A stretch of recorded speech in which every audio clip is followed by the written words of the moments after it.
करिब हाम्रो जनसङ्ख्या त त्यसको डबलतिरबाटै कम छ। अब क्षेत्रफल त्यति छ अनि तपाईँको यो देशमा टुक्रा टुक्रा पारेर सङ्घीयता लाग्ने न यो जातका आधारमा छ न पहिचानका आधारमा छ। यदि यो पहिचानका आधारमा हो भने कुन जाति कुन धर्म कसको पहिचान भयो त? न यो तपाईँको जनसङ्ख्या ज्यादा भयो सत्ता ज्यादा भयो त्यसका लागि विकेन्द्रीकरण सत्ता गरेर केन्द्रीकरण गरेर देशलाई कन्ट्रोल गरौँ भने यो त विदेशीको डलर खाएर सीमित फ्रस्ट्रेटेड कार्यकर्ताहरूलाई सेटलमेन्ट गर्नका लागि देशको बजेट पुर्याउने जुन किसिमको व्यवस्था छ यसले मुलुक अगाडि बढ्दैन। जोसुकै आओस् माथि स्वयं भगवान् विष्णु तपाईँको यही धरतीमा आएर नेपालमा आएर प्रदेश पालेर म विकास गर्छु भने पनि उहाँले पनि गर्न सक्नुहुन्छ। संसारमा सङ्घीयता दुई प्रकारले लागू हुन्छ, एउटा पहिचानका आधारमा लागू हुन्छ, एउटा तपाईँको के हुन्छ विकेन्द्रीकरण राज्य सत्तालाई केन्द्रीकरण गर्नका लागि लागू हुन्छ। म प्रणालीको जनता हो, प्रणालीको जनता र प्रणालीको बासिन्दा हो र अहिले प्रणालीका जति पनि सबै बासिन्दा हुन्छन् सबैको अधिकार छ। मैले लिने तैँले लिने भनेर फिल्म खेले हो प्रचण्डज्यूले पनि यो व्यवस्थासँगै अवस्थाले गरे हुन्छ। प्रचण्डज्यूको र उहाँको एजेन्डा कतिपय हुँदैछ। कुनै मान्छेले राम्रो गर्छु भने त्यो स्वागत गर्ने कुरा हो, कसैले राजनीति गर्न नपाउने भन्ने विषयवस्तु पनि हुँदैन। उहाँले राम्रो गरेपछि हाम्रो साथ समर्थन छ, हामीले राम्रो गरेछौँ उहाँले हामीलाई साथ समर्थन गर्नुपर्छ। राम्रो काम गर्नेको जहिले पनि हामीले प्रशंसा गरेर काम गर्नु। एजेन्डाले मुलुक बन्छ कि बन्दैन भन्ने कुरा चाहिँ त्यसको जजमेन्ट गर्ने अधिकार चाहिँ ज्ञानेन्द्र साई पनि होइन, अन्य कोही मान्छे पनि होइन, स्वयं जनताले त्यसको जजमेन्ट गर्ने। ठेकेदारलाई पनि सहयोग हो, सरकारलाई त विशेष धन्यवाद पनि हो, ठेकेदारलाई पनि सहयोग। काम गर्नेका लागि त सुन्न सुगन्ध भयो, अल्छी गरेर खानेलाई तपाईँको काम अघिउने नै भयो। तपाईँलाई सलाम ठोक्नेलाई त फेरि नम्र भइहाल्नुहुन्छ होला नि, के छ? खै तपाईँले आसन ठोकेको छैन, मैले त्यस्तो कि नर्मलै छैन। मलाई सलाम ठोक्नुपर्छ भन्ने केही पनि छैन, त्यस्तो आसन हामी भइहाल्नु छैन र हामीले नीतिगत रूपमा काम गर्ने हो। नीतिभन्दा बाहिर गएर कसरी गर्ने भने हामी नेपालीहरूको हिजो अलिकति इज्जतमाथि तलमाथि भयो कि भन्ने लागेको छ मलाई। म राजा वीरेन्द्र सरकारलाई सम्झिन्छु। भारतको स्वतन्त्र दिवसको बेला राजा वीरेन्द्र सरकार भारत जानुभएको थियो। त्यतिखेर भारतले स्वर्गीय राजा वीरेन्द्र सरकार र बडा महारानी लगायतको टिमलाई आज पनि टिकटक र युट्युबमा भिडियो हेर्न सकिन्छ। उहाँ प्लेनबाट झरेदेखि लगेर उहाँ बसुन्जेलसम्म भारतका प्रधानमन्त्री र राष्ट्रपतिहरू खुट्टा ठोकेर झुकेर नेपालका राजाहरूलाई सम्मान गरे। तर विडम्बना हिजो हाम्रा पूर्व प्रधानमन्त्रीज्यू सयौं पटक प्रयास गर्दा पनि नरेन्द्र मोदीले भेटिदिनु भएको छ। यो आज नेपालीको इज्जतमाथि चाहिँ दाग लागेको छ।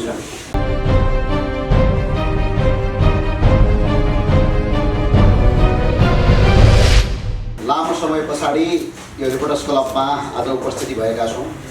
आजको विषयवस्तु चाहिँ के हो भने हामीले कर्णाली साबिकको कर्णाली यानि कि हुम्ला, मुगु, डोल्पा, जुम्ला, कालीकोटमा बिजुली पुर्याउनु पर्यो भनेर हामीले नेपाल सरकारका श्री माननीय ऊर्जा जलस्रोत तथा सिँचाइ मन्त्री पम्फा भुषालज्यूलाई मिति 2069 साल असार 24 गतेका दिनमा हामीले 7वटा जवाबसहितको स्पष्टीकरण सोधेका थियौँ। त्यो जवाबसहितको स्पष्टीकरण हामीलाई मन्त्रीज्यू र उहाँको सम्बन्धित विभाग नेपाल विद्युत प्राधिकरणले 2069 साल 3 महिना 28 गतेका दिनमा हामीलाई लिखित जवाब दिएको छ। यो हो हाम्रो लिखित जवाब र त्यसै गरी त्यो लिखित जवाब अन्तर्गत रहेर त्यतिखेर हामीलाई वाचा पनि गरिएको छ र यहाँ लेखेर पनि दिएको छ। 33 केबी को विद्युत प्रसारण लाइनका लागि कालीकोटको मान्मादेखि जुम्लासम्म साउनको पहिलो हप्तामै ठेक्का खोल्ने र त्यस अन्तर्गत रहेर बिजुली दिने भनेर भनिएको थियो। त्यो अन्तर्गत बसेर हिजो मात्रै बेलुका नेपाल विद्युत प्राधिकरण कर्णाली प्रदेशले केपीओ 2078-79 कालीकोट जुम्ला 33 केबी को लाइनको हिजो ठेक्का खोलेको छ र यसका लागि चाहिँ नेपाल सरकारलाई सम्बन्धित नेपाल विद्युत प्राधिकरण र आन्दोलनमा सहभागी मित्रहरू र त्यो आन्दोलनलाई जनतामा पुर्याउनु हुने तपाईँ पत्रकार मित्र साथीहरू र यसलाई साथ र समर्थन गर्ने देशमा रहेर प्रत्यक्ष रूपमा र अप्रत्यक्ष रूपमा जसले सहयोग गर्नु सबैलाई म धन्यवाद व्यक्त गर्न चाहन्छु। अब जुम्लालाई 11 केबी को विद्युतीय प्रसारण लाइनबाट जसरी दुःख दिएको थियो यसको अन्त्यका लागि अब 6 महिनादेखि 1 वर्षभित्र 33 केबी को विद्युतीय प्रसारण लाइन जुम्लामा जाने भनेर हिजो मात्र ठेक्का खोलिएको छ। यसका लागि म नेपाल विद्युत प्राधिकरणको टिम र माननीय ऊर्जा मन्त्रीज्यूलाई विशेष धन्यवाद भन्न चाहन्छु। र साथै अहिले यो 33 केबीको विद्युतीय प्रसारण लाइनले मात्र हुँदैन। हामीले जवाफ मागेका थियौँ प्रणालीका मान्छे यो देशको नागरिक हुन् कि होइन नै। हामी वास्तवमा यो नेपालको नागरिक हो या होइन? यदि हो भने भारतमा विद्युत बेच्दा प्रणाली अन्धकार किन छ? आज देशभरि 95% विद्युत पुग्यो भनिरहँदाखेरि प्रणालीमा 19% विद्युत पुगेको छैन। यो किसिमको अवस्थाबाट राज्यले जसरी हामीमाथि सौतेनी व्यवहार गरेको छ त्यो व्यवहारबाट माथि निस्कनका लागि हामीले क्वेसन गरेका थियौँ। त्यसको जवाफ दिनुभएको छ। त्यो जवाफ अन्तर्गत रहेर पहिलो काम 33 केबीको विद्युतीय प्रसारण लाइन हिजो ठेक्का खोलिएको छ र सम्बन्धित ठेकेदार कम्पनी लगायत विभिन्न छिटोभन्दा छिटो जसले काम गर्छ ती ठेकेदार कम्पनीलाई पनि म अनुरोध गर्न चाहन्छु, आग्रह गर्न चाहन्छु। हामी 1-1.5 वर्षमा होइन प्रणालीमा बिजुली बाल्ने, अबको 6 महिनामा बाल्न चाहन्छौँ। त्यस अन्तर्गत रहेर छिटोभन्दा छिटो तपाईहरू कामका लागि अगाडि बढिदिनु न, सरकारी निकायले सहयोग गरिदिनु न र हामी तमाम प्रणालीवासी दाजुभाइ दिदीबहिनीहरू त्यो काम चाहिँ द्रुत गतिमा बनाएको छ कि छैन, भएको छ कि छैन प्रत्येक महिना हामी निगरानी गर्नेछौँ।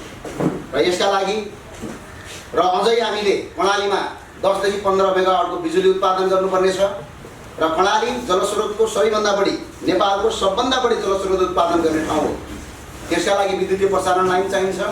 विद्युतीय प्रसारण लाइनका लागि 132 केबीको विद्युतीय प्रसारण लाइन आज दूरदराजका जङ्गलमा पुगेको छ। तर प्रणालीको 8 देखि 9 लाख जनसङ्ख्या भएको साबिकको प्रणालीमा आज 132 केबीको विद्युतीय प्रसारण लाइन पुगेको छैन। यसका लागि पनि छिटोभन्दा छिटो टेन्डर हायर गर्नका लागि, छिटोभन्दा छिटो काम गर्नका लागि हामी अपिल र अनुरोध गर्न चाहन्छौँ। र साथै 132 केबीको विद्युतीय प्रसारण लाइन यदि जुम्लासम्म या प्रणालीका जिल्ला हुम्लासम्म यदि पुर्याउन सकियो भने त्यहाँबाट उत्पादन हुने बिजुलीलाई ल्याएर नेपालको अन्य ठाउँमा पनि बेच्न सकिन्छ। त्यति मात्र होइन, त्यहाँबाट उत्पादन भएको बिजुलीलाई भारतसम्म बेच्न सकिन्छ। त्यहाँबाट उत्पादन भएको बिजुली उत्तरको चीनमा पनि बेच्न सकिन्छ। र अझ त कति सजिलो छ भने यदि पश्चिमको बाटो हुँदै यदि जाने हो भने पाकिस्तानसम्म बिजुली बेच्न सकिन्छ। र प्रणाली अप्पर प्रणाली हाइड्रो पावरदेखि लगेर तपाईको गिडी खोलादेखि लगेर हुम्ला प्रणालीको कुरादेखि लगेर तिलाको कुरादेखि लगेर यति जलस्रोतको सबैको सम्भावना भएको र विद्युतका लागि सबभन्दा बढी सम्भावना भएको ठाउँमा आज विद्युतीय प्रसारण लाइन नपुर्याउनु, त्यहाँ बिजुली उत्पादनका लागि यो ठाउँ योग्य छ भनेर नेपाल सरकारले जुन ठेकेदार कम्पनीको लागि प्रतिस्पर्धाका लागि त्यहाँ आफ्नो बिड्सलाई नराख्नु पनि यो एउटा राज्यको सौजनी व्यवहार हो भनेर हामीले हेरिरहेका छौँ। त्यो भएको कारणले गर्दाखेरि राज्यले अझै धेरैभन्दा धेरै ठुलो जलविद्युत आयोजनाहरू बनाउन सकिन्छ प्रणालीमा। त्यसका लागि नेपाल सरकारले छिटोभन्दा छिटो त्यसको अध्ययन गरी, भौगोलिक अध्ययन गरी ती छिटोभन्दा छिटो हामीलाई प्रणालीका अन्य प्राइभेट सेक्टरले पनि बिजुली उत्पादन गर्नका लागि त्यो ठाउँमा आवश्यकता छ भनेर सरकारी तर्फबाट त्यो टुङ्ग्याइयोस्। प्रणालीका कम्तीमा 17 देखि 22 वटासम्म ठुला जलविद्युत आयोजना प्रणालीको साबिकको प्रणाली अञ्चलमा उत्पादन गर्न सकिन्छ। अन्य ठाउँमा लाग्ने खर्चभन्दा लगायत खर्चभन्दा प्रणालीमा यदि बिजुली उत्पादन गरियो भने अन्य ठाउँमा मानौ एउटा 10 मेगावाटको बिजुली निकाल्नका लागि 5 अर्ब रुपियाँ यदि खर्च लाग्छ भने प्रणालीमा त्यो 2 अर्बमा गर्न सकिन्छ। कारण किनभने प्रणालीका ती खोला नालाहरू माथि भिरबाट आउँछन्, त्यहाँ ताल बनाएर सजिलै त्यहाँबाट बिजुली निकाल्न सकिन्छ। ठुला ड्याम बनाउनु पर्ने आवश्यकता हुँदैन। त्यस्तो तपाईँको प्राकृतिक स्रोतले भरिपूर्ण भए तापनि आज उत्पादन गर्न नसक्नु यो दुःखदायी कुरा हो।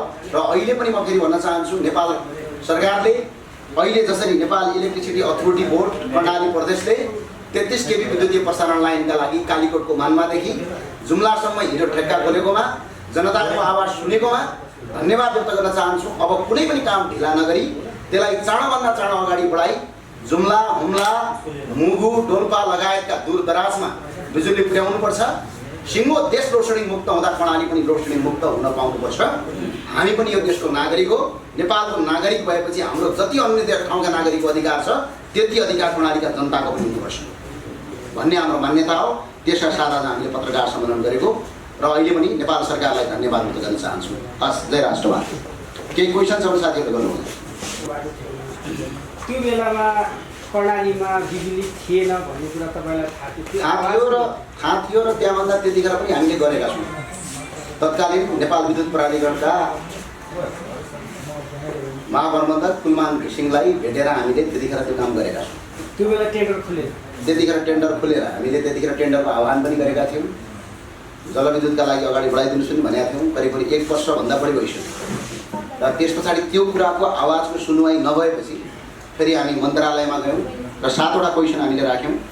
हामीले सबै क्वेसनहरू कुनै पनि अनएथिकल क्वेसन थिएन। जस्तै के थियो 1 नम्बरमा, साबिरको कर्णालीका बासिन्दा नेपालका नागरिक हो या होइन?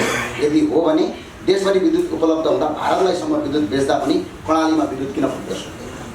अर्को, भारतमा दैनिक 178 मेगावाट विद्युत प्रति युनिट 11 रुपियाँ 2 पैसामा बेच्न छोडेर हामी कर्णालीवासीलाई प्रति युनिट 13 रुपियाँमा बेच्ने कि नबेच्ने? हामी निःशुल्क होइन किनेर बाल्छौँ। कर्णाली स्वास्थ्य विज्ञान प्रतिष्ठानमा दैनिक 250 लिटर डिजेलबाट दैनिक करिब 38,000 रुपियाँको तपाईँको ऊर्जा खपत हुन्छ। त्यसको समाधान गर्ने कि नगर्ने? 1 वर्षमा करिब 75 अर्ब 10 करोड बजेट ऊर्जा क्षेत्रमा हुँदा हामी कर्णालीका 5 जिल्लालाई, साबिरको कर्णालीका 5 जिल्लालाई 3 अर्ब बजेट छुट्याएर 10 मेगावाट विद्युत उत्पादन गर्ने वा नगर्ने भनेर वा कहिले उत्पादन गर्ने भनेर हामीले यस्तै तपाईँको 7वटा क्वेसन सोधेका थियौँ। त्यो 7वटा क्वेसनको जवाफ आएको छ। जवाफमा लिखित प्रतिबद्धता पनि छ र 10 देखि 15 मेगावाट बिजुली उत्पादन गर्नका लागि अबको 3 वर्षमा सक्ने भनेर लिखित जवाफ दिएको छ र 33 केबी विद्युतीय प्रसारण लाइनका लागि साउनको पहिलो हप्ताबाट बिट खोल्ने भनेर लेखिएको छ। त्यस अन्तर्गत रहेर हिजो सरकारले साउनको पहिलो 1 गतेकै दिनमा 33 केबी विद्युतीय प्रसारण लाइनका लागि लाइन खोलेको छ। हामी हिजो पनि छौँ, आज पनि छौँ र भोलि पनि छौँ। सिङ्गो कर्णालीका लागि मात्र होइन, जहाँ दूरदराजमा आज राज्यले अपेक्षित गरिएको छ त्यसका लागि हामी खडा भएर लडिरहेका छौँ। पछि ठेकदार त्यहाँ जाला, जसलाई जुन कम्पनीले त्यहाँ ठेक्कापट्टा पाउला, त्यो कम्पनीलाई तपाईँहरूले कसरी खबरदारी गर्ने भन्नुहुन्छ? जस्तो 1 महिनामा एकचोटि भन्नुभएको छ, त्यहाँ गएर काममा सघाउनुहुन्छ या उहाँहरूको वास्तवको रूपमा गर्नुहुन्छ? यसो हुन्छ, अस्ति पनि हामीले भन्यौँ, त्यतिखेरका विद्युत प्राधिकरणका निर्देशकज्यूले भन्नुभयो कि एउटा मात्र कम्पनीलाई ठेक्का दिने भन्यो। एउटा मात्र कम्पनीलाई ठेक्का दिँदाखेरि 1.5 वर्ष लाग्ने। हामीले भन्यौँ एउटा होइन 3टा भन्दा बढी ठेक्का दिनुहोस्, तर हिजो 2वटा ठेक्का आह्वान गरिएको छ। यसको मतलब 1 वर्षभित्र गर्न सकिन्छ भन्ने हो। किनभने एउटा कम्पनीले गर्दाखेरि समय ज्यादा लाउँछ भने 2टाले गर्दाखेरि समय कम लाग्छ। र यसका लागि हामीले के गर्छौँ भने निगरानी गर्छौँ। त्यहाँका बिजुलीका पोलहरू कहाँ पुगे, हरेक महिना काम कति भयो, काम के कारणले रोकियो, के छ भने कतिपय ठाउँमा तपाईँको बाहनाबाजी गर्ने एउटा चलन छ नेपालमा ठेकेदारहरू। त्यो बाहनाबाजी चल्दैन। यदि त्यहाँका इन्जिनियरहरूले पनि तपाईँको गुणस्तर हुँदाहुँदै ठेकेदारलाई दुःख दिने यदि काम गरिएको छ भने त्यो पनि चल्दैन। हिजो के थियो हामी जान्दैनौँ, तर अब चल्दैन। त्यो चाहिँ हामी प्रत्येक कर्णालीका जनता, कर्णालीका युवाहरू, चाहे कुन पार्टी कुन दल हो, त्योसँग हाम्रो कुनै पनि लेनादेना छैन। हामी सबै कर्णालीवासीहरू त्यसको निगरानी गर्छौँ। त्यो निगरानी अन्तर्गत प्रत्येक महिना कति काम भयो त्यसको विवरणसहित हामी हरेक महिना यसको तपाईँको निगरानी गर्छौँ। र ठेकेदार कम्पनीले बेलैमा काम गर्न सकेन, केही भएन, यदि गर्न खोजेन, यदि अड्काउन कोही ठेकेदार कम्पनीले यसो ठेक्का हालिहालौँ, अलिअलि पैसा आइहाल्छ, काम नगरे पनि हुन्छ भने त्यस्ता मान्छेले चाहिँ अहिलेदेखि नै त्यहाँ ठेक्का नहाल्दा हुन्छ।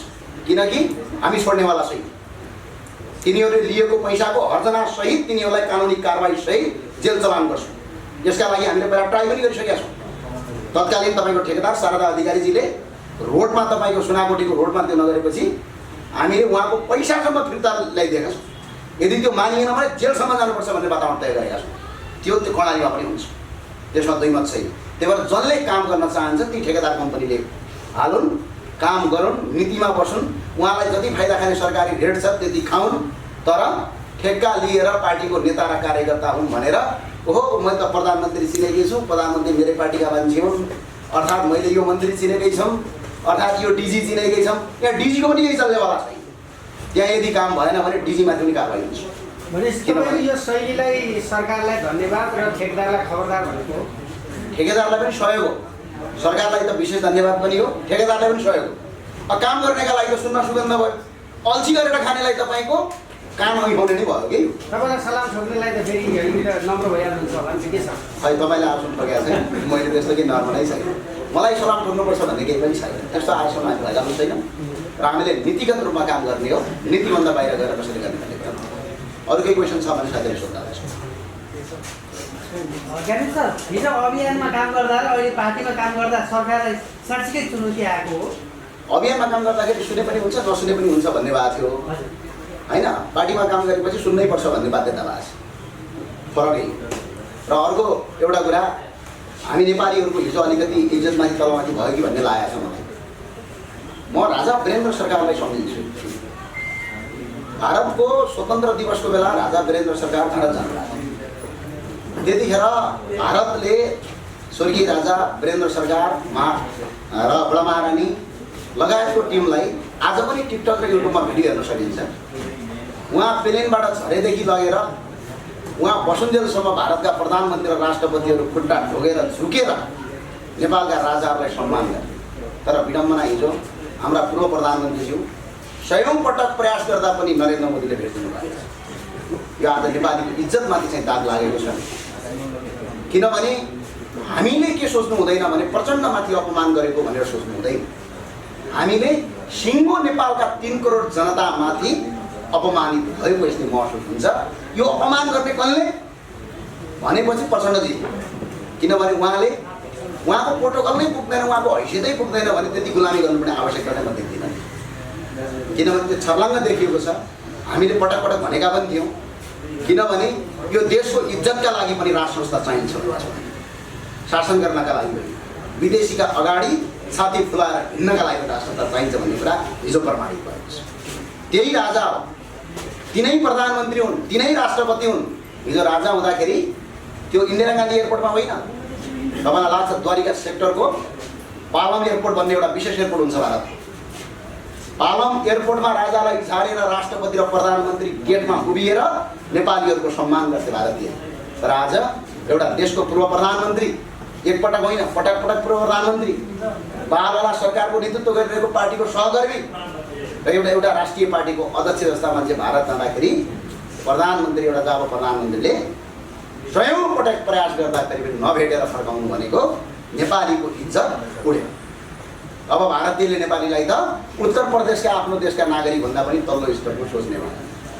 यो बेइज्जत, यो व्यवस्थाले बेइज्जत मात्र गराउँछ, देशको अस्तित्व परिवर्तन गर्दैन। यदि कसैले सङ्घीयता ठिक छ, यही अनुसार मैले नयाँ काम गर्छु भन्छ भने उसले ठग्या।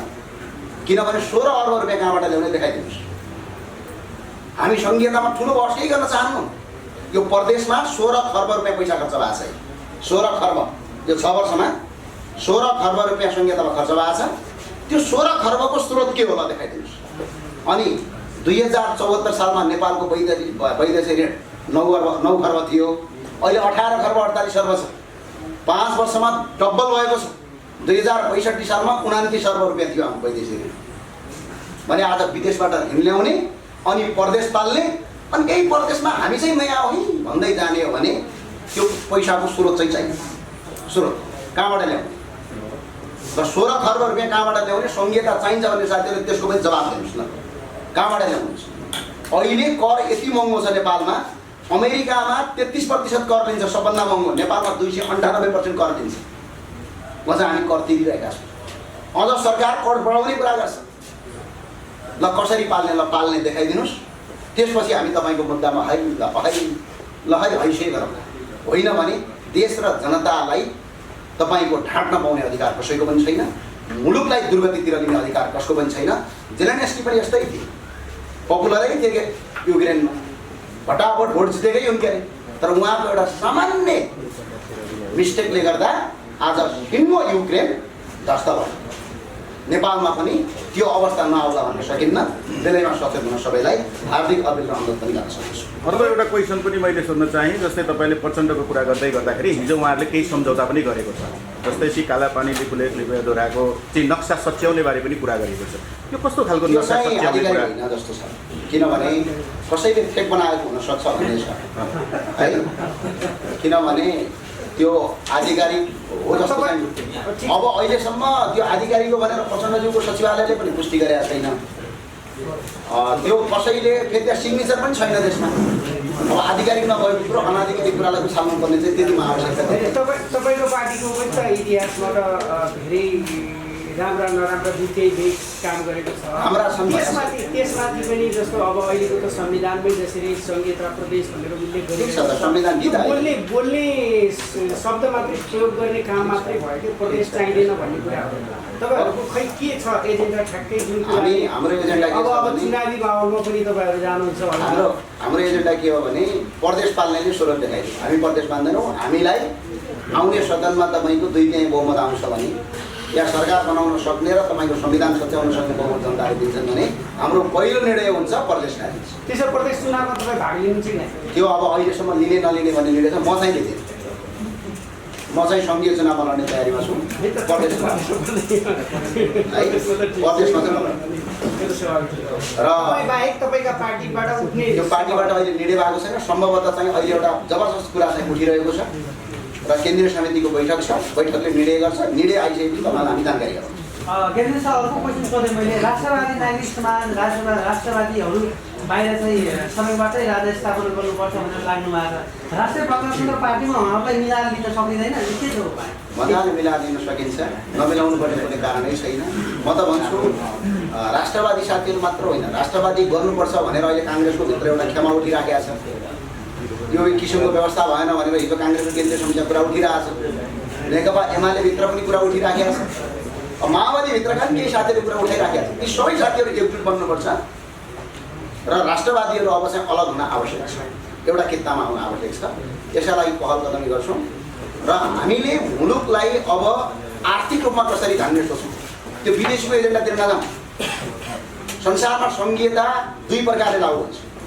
एउटा पहिचानका आधारमा लागु हुन्छ, एउटा तपाईँको के हुन्छ विकेन्द्रीकरण राज्य सत्तालाई केन्द्रीकरण गर्नका लागि लागु हुन्छ। जस्तै उदाहरणका लागि भारतमा र अमेरिका सङ्घीयता कसरी लागु भयो भने भारत ठुलो छ, त्यहाँ विकेन्द्रीकरण सत्तालाई केन्द्रीकरण गर्नु पर्यो। अमेरिका पनि ठुलो छ, त्यहाँ विकेन्द्रीकरण सत्तालाई केन्द्रीकरण गर्नु पर्यो भन्यो। हाम्रो नेपाल चाहिँ भारतको दिल्लीको बराबर जनसङ्ख्या छ करिब करिब, भारतको उत्तर प्रदेश बराबर छ करिब करिब हाम्रो जनसङ्ख्या। जनसङ्ख्या त त्यसको डबल कम छ। अब क्षेत्रफल त्यति छ। अनि तपाईँको यो देशमा टुक्रा टुक्रा पारेर सङ्घीयता लाग्ने, न यो जातका आधारमा छ न पहिचानका आधारमा छ। यदि यो पहिचानका आधारमा हो भने कुन जाति कुन धर्म कसको पहिचान भयो त? भएन। जस्तै भारतमा बङ्गाली भन्छ, बङ्गाल भनेको बङ्गाली जातिको पहिचानको कुरा होइन। अब त्यसरी गरेर अन्य धेरै देशमा त्यस्तो किसिमको परम्परा छ, तर नेपालमा यो कुनै पहिचानका आधारमा पनि होइन। त्यहाँ कसैको पहिचान खोजिनेवाला पनि छैन। न यो तपाईँको जनसङ्ख्या ज्यादा भयो, सत्ता ज्यादा भयो, त्यसका लागि विकेन्द्रीकरण सत्ता गरेर केन्द्रीकरण गरेर देशलाई कन्ट्रोल गरौँ भने यो त विदेशीको डलर खाएर सीमित फ्रस्ट्रेटेड कार्यकर्ताहरूलाई सेटलमेन्ट गर्नका लागि देशको बजेट उडाउने जुन किसिमको व्यवस्था छ, यसले मुलुक अगाडि बढ्दैन। जोसुकै आओस्, माथि के भन्छ, माथि स्वयं भगवान विष्णु तपाईँको यही धरतीमा आएर नेपालमा आएर प्रदेश पालेर म विकास गर्छु भने उहाँले पनि गर्न सक्नुहुन्न। किनभने खर्च कति धेरै छ, कसरी ल्याउने खर्च तपाईँ भन्नुहोस् त। म टाढा गइनँ, तपाईँको घरमै गएन। तपाईँको घरमा जम्मा आम्दानी 1 लाख रुपियाँ छ, खर्च 2 लाख छ भने अब बाँकी 1 लाख कि त तपाईँले छिमेकीसँग ऋण माग्नु पऱ्यो कि त तपाईँको कसैको खुट्टा मलमा जानु पऱ्यो। त्योभन्दा अरू केही उपाय छ कि त आफ्नो सम्पत्ति बेच्नु पऱ्यो।